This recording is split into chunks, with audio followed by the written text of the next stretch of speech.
Welcome to Bible Reading with Robbie, where we explore the Bible one passage at a time. I'm Robbie, and I'm excited to journey through scripture with you. Numbers chapter 23. Then Balaam said to King Balak, "Build me 7 altars here, and prepare 7 young bulls and 7 rams for me to sacrifice." Balak followed his instructions, and the 2 of them sacrificed a young bull and a ram on each altar. Then Balaam said to Balak, "Stand here by your burnt offerings, and I will go to see if the Lord will respond to you. Then I will tell you whatever he reveals to me." So Balaam went alone to the top of a bare hill, and God met him there. Balaam said to him, "I have prepared 7 altars, and I have sacrificed a young bull and a ram on each altar." The Lord gave Balaam a message for King Balak. Then he said, "Go back to Balak and give him my message." So Balaam returned and found the king standing beside his burnt offerings with all the officials of Moab. This was the message Balaam delivered. "Balak summoned me to come from Aram. The king of Moab brought me here from the eastern hills. 'Come,' he said, 'curse Jacob for me. Come and announce Israel's doom.' But how can I curse those whom God has not cursed? How can I condemn those whom the Lord has not condemned? I see them from the cliff tops. I watch them from the hills. I see a people who live by themselves, set apart from other nations. Who can count Jacob's descendants as numerous as dust? Who can count even a fourth of Israel's people? Let me die like the righteous. Let my life end like this." Then King Balak demanded of Balaam, "What have you done to me? I brought you to curse my enemies. Instead, you have blessed them." But Balaam replied, "I will speak only the message that the Lord puts in my mouth." Then King Balak told him, "Come with me to another place. There you will see another part of the nation of Israel, but not all of them. Curse at least that many." So Balak took Balaam to the plateau of Zophim on Pisgah Peak. He built 7 altars there and offered a young bull and a ram on each altar. Then Balaam said to the king, "Stand here by your burnt offerings while I go over there to meet the Lord." And the Lord met Balaam and gave him a message. Then he said, "Go back to Balak and give him my message." So Balaam returned and found the king standing beside his burnt offerings with all the officials of Moab. "What did the Lord say?" Balak asked eagerly. This was the message Balaam delivered. "Rise up, Balak, and listen. Hear me, son of Zippor. God is not a man, so he does not lie. He is not a human, so he does not change his mind. Has he ever spoken and failed to act? Has he ever promised and not carried it through? Listen, I received a command to bless. God has blessed, and I cannot reverse it. No misfortune is in his plan for Jacob. No trouble is in store for Israel. For the Lord their God is with them. He has been proclaimed their king. God brought them out of Egypt. For them he is as strong as a wild ox. No curse can touch Jacob. No magic has any power against Israel. For now it will be said of Jacob, what wonders God has done for Israel. These people rise up like a lioness, like a majestic lion rousing itself. They refuse to rest until they have feasted on prey, drinking the blood of the slaughtered." Then Balak said to Balaam, "Fine, but if you won't curse them, at least don't bless them." But Balaam replied to Balak, "Didn't I tell you that I can only do what the Lord tells me?" Then King Balak said to Balaam, "Come, I will take you to one more place. Perhaps it will please God to let you curse them from there." So Balak took Balaam to the top of the Mount Peor, overlooking the wasteland. Balaam again told Balak, "Build me 7 altars and prepare 7 young bulls and 7 rams for me to sacrifice." So Balak did as Balaam ordered and offered a young bull and a ram on each altar. Numbers chapter 24. By now, Balaam realized that the Lord was determined to bless Israel, so he did not resort to divination as before. Instead, he turned and looked out toward the wilderness, where he saw the people of Israel camped tribe by tribe. Then the Spirit of God came upon him, and this is the message he delivered. This is the message of Balaam, son of Beor, the message of the man whose eyes see clearly, the message of one who hears the words of God, who sees a vision from the Almighty, who bows down with eyes wide open. How beautiful are your tents, O Jacob! How lovely are your homes, O Israel! They spread before me like palm groves, like gardens by the riverside. They are like tall trees planted by the Lord, like cedars beside the waters. Water will flow from their buckets. Their offspring have all they need. Their king will be greater than Agag. Their kingdom will be exalted. God brought them out of Egypt. For them he is as strong as a wild ox. He devours all the nations that oppose him, breaking their bones in pieces, shooting them with arrows. Like a lion, Israel couches and lies down, like a lioness who dares to arouse her. Blessed is everyone who blesses you, O Israel, and cursed is everyone who curses you. King Balak flew into a rage against Balaam. He angrily clapped his hands and shouted, I called you to curse my enemies. Instead, you have blessed them 3 times. Now get out of here. Go back home. I promised to reward you richly, but the Lord has kept you from your reward. Balaam told Balak, Don't you remember what I told your messengers? I said, even if Balak were to give me his palace filled with silver and gold, I would be powerless to do anything against the will of the Lord. I told you that I could only say what the Lord says. Now I am returning to my own people, but first let me tell you what the Israelites will do to your people in the future. This is the message Balaam delivered. This is the message of Balaam, son of Beor, the message of the man whose eyes see clearly, and the message of one who hears the words of God, who has knowledge from the Most High, who sees a vision from the Almighty, who bows down with eyes wide open. I see him, but not here and now. I perceive him, but far in the distant future. A star will rise from Jacob. A scepter will emerge from Israel. It will crush the heads of Moab's people, cracking the skulls of the people of Sheth. Edom will be taken over, and Seir, its enemy, will be conquered, while Israel marches on in triumph. A ruler will rise in Jacob, who will destroy the survivors of Ar. Then Balaam looked over toward the people of Amalek and delivered this message. Amalek was the greatest of nations, but its destiny is destruction. Then he looked over toward the Kenites and delivered this message. Your home is secure. Your nest is set in the rocks, but the Kenites will be destroyed when Assyria takes you captive. Balaam concluded his messages by saying, Alas, who can survive unless God has willed it? Ships will come from the coast of Cyprus. They will oppress Assyria and afflict Eber, but they too will be utterly destroyed. Then Balaam left and returned home, and Balak also went on his way. Numbers chapter 25. While the Israelites were camped at Acacia Grove, some of the men defiled themselves by having sexual relations with local Moabite women. These women invited them to attend sacrifices to their gods, so the Israelites feasted with them and worshipped the gods of Moab. In this way, Israel joined in the worship of Baal of Peor, causing the Lord's anger to blaze against his people.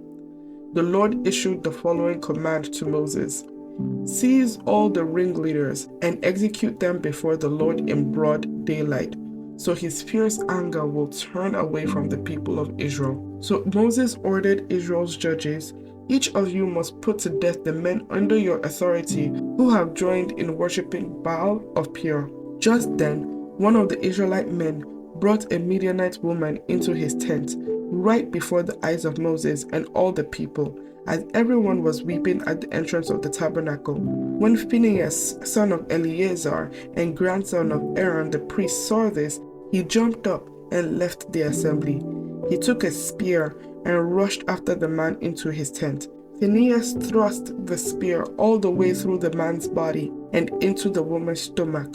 So the plague against the Israelites was stopped, but not before 24,000 people had died. Then the Lord said to Moses, Phinehas, son of Eleazar and grandson of Aaron the priest, has turned my anger away from the Israelites by being as zealous among them as I was. So I stopped destroying all Israel as I had intended to do in my zealous anger. Now tell him that I am making my special covenant of peace with him. In this covenant, I give him and his descendants a permanent right to the priesthood. For in his zeal for me, his God, he purified the people of Israel, making them right with me. The Israelite man killed with the Midianite woman was named Zimri, son of Salu, the leader of a family from the tribe of Simeon.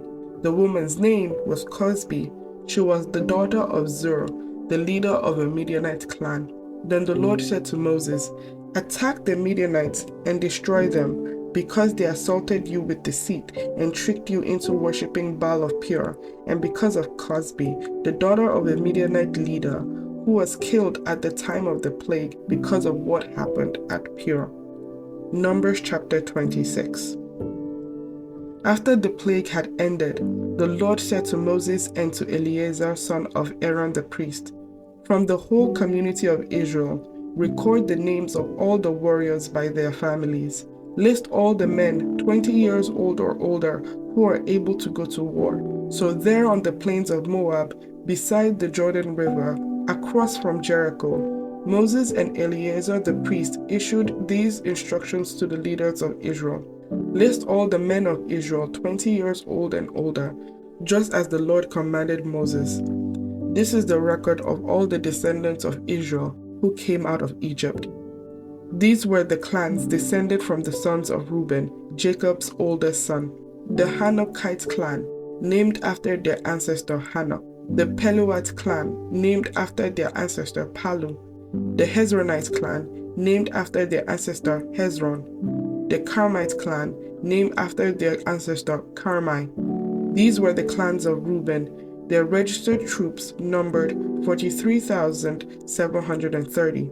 Palu was the ancestor of Eliab, and Eliab was the father of Numiel, Dathan, and Abiram. This Dathan and Abiram are the same community leaders who conspired with Korah against Moses and Aaron, rebelling against the Lord. But the earth opened up its mouth and swallowed them with Korah, and fire devoured 250 of their followers. This served as a warning to the entire nation of Israel. However, the sons of Korah did not die that day. These were the clans descended from the sons of Simeon. The Jemuelite clan, named after their ancestor Jemuel. The Jaminite clan, named after their ancestor Jamin. The Jachinite clan, named after their ancestor Jachin. The Zoharite clan, named after their ancestor Zohar. The Shaulite clan, named after their ancestor Shaul. These were the clans of Simeon. The registered troops numbered 22,200. These were the clans descended from the sons of Gad. The Zephonite clan, named after their ancestor Zephon. The Haggite clan, named after their ancestor Haggai. The Shunite clan, named after their ancestor Shunai. The Oznite clan, named after their ancestor Ozni. The Erite clan, named after their ancestor Eri. The Arodite clan, named after their ancestor Arodai. The Aralite clan, named after their ancestor Aralai. These were the clans of Gad. Their registered troops numbered 40,500. Judah had two sons, Er and Onan, who had died in the land of Canaan. These were the clans descended from Judah's surviving sons. The Shilonite clan, named after their ancestor Shelah. The Perizzite clan, named after their ancestor Perez. The Zerahite clan, named after their ancestor Zerah. These were the subclans descended from the Perizzites. The Hezronites, named after their ancestor Hezron. The Hamalites, named after their ancestor Hamul. These were the clans of Judah. Their registered troops numbered 76,500. These were the clans descended from the sons of Issachar. The Tolite clan, named after their ancestor Tola. the Puat clan, named after their ancestor Pua, the Jashubite clan, named after their ancestor Jashub, the Shimronite clan, named after their ancestor Shimron. These were the clans of Issachar. Their registered troops numbered 64,300. These were the clans descended from the sons of Zebulun, the Seredite clan, named after their ancestor Sered, the Elonite clan, named after their ancestor Elon, the Jalilite clan, named after their ancestor Jalil. These were the clans of Zebulun. Their registered troops numbered 60,500. 2 clans were descended from Joseph through Manasseh and Ephraim. These were the clans descended from Manasseh: the Machirite clan, named after their ancestor Machir, the Gileadite clan, named after their ancestor Gilead, Machir's son. These were the subclans descended from the Gileadites: the Lezerites, named after their ancestor Lezer, the Helekites, named after their ancestor Helek, the Azraelites, named after their ancestor Azrael, the Shechemites, named after their ancestor Shechem, the Shemidites, named after their ancestor Shemida, the Hepherites, named after their ancestor Hepher. One of Hepher's descendants, Zelophehad, had no sons, but his daughters' names were Mahlah, Noah, Hoglah, Milcah, and Tirzah. These were the clans of Manasseh. Their registered troops numbered 52,700. These were the clans descended from the sons of Ephraim: the Shuthalite clan, named after their ancestor Shuthalah, the Becherite clan, named after their ancestor Becher, the Tahanite clan, named after their ancestor Tahan. This was the subclan descended from the Shuthalahites, the Aaronites, named after their ancestor Aaron. These were the clans of Ephraim. Their registered troops numbered 32,500. These clans of Manasseh and Ephraim were all descendants of Joseph. These were the clans descended from the sons of Benjamin: the Belite clan, named after their ancestor Bela, the Ashbelite clan, named after their ancestor Ashbel, the Ahiramite clan, named after their ancestor Ahiram, the Shupamite clan, named after their ancestor Shupam, the Hupamite clan, named after their ancestor Hupam. These were the subclans descended from the Belites: the Ardites, named after their ancestor Ard, the Naamites, named after their ancestor Naaman. These were the clans of Benjamin. Their registered troops numbered 45,600. These were the clans descended from the sons of Dan: the Shuamite clan, named after their ancestor Shuam.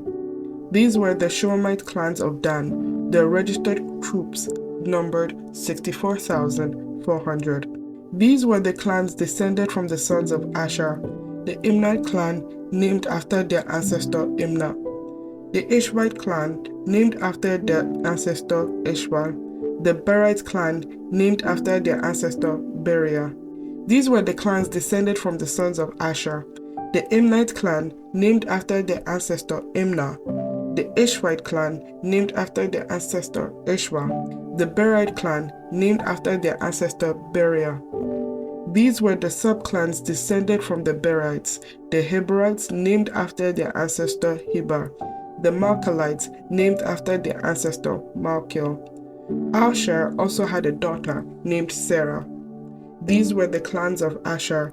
Their registered troops numbered 53,400.